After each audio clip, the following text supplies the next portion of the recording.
Hello friends, welcome to Abhi Anand life. இன்றைக்கி நம்ம குக்கரில் கீ ரைஸ் எப்படி செய்யுதுன்னு பார்க்கலாம். இப்போ நம்ம குக்கரில் 3 டேபிள் ஸ்பூன் கீ சேர்த்திக்கலாம். கூடவே 2 டேபிள் ஸ்பூன் ஆயில் சேர்த்திக்கலாம். பிரியாணி இலை 3 சேர்த்திக்கலாம்.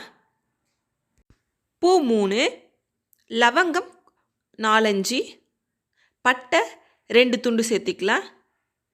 ஒரு பெரிய வெங்காயம் நீல வாக்கில் கட் பண்ணி வச்சுருக்கேன், அதை சேர்த்திக்கலாம். வெங்காயம் ஓரளவுக்கு நல்லா வணங்கினா போதும். இந்த மாதிரி வந்ததும் 3 பச்சை மிளகாய் சேர்த்திக்கலாம். கூடவே கொஞ்சமாக கொத்தமல்லி, புதினா சேர்த்திக்கலாம். புதினா கொத்தமல்லி 2 நிமிஷம் வணங்கினதும் 1 டேபிள் ஸ்பூன் இஞ்சி பூண்டு விழுது சேர்த்திக்கலாம். இஞ்சி பூண்டு பேஸ்ட் பச்சை வாசனை போகிற வரைக்கும் வணக்கி எடுத்துக்கலாம். இஞ்சி பூண்டு பேஸ்ட் பச்சை வாசனை போனதும் ஒரு தக்காளி சின்ன சின்னதாக கட் பண்ணி வச்சுருக்கேன், அதை சேர்த்திக்கலாம்.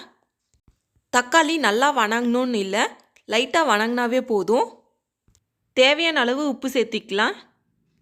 இன்றைக்கி நான் 2 டம்ளர் அரிசி எடுத்திருக்கேன், அதுக்கோசரம் 4 டம்ளர் தண்ணி சேர்த்திக்கலாம். தண்ணி சேர்த்துனதும் அரிசி சேர்த்திடலாம்.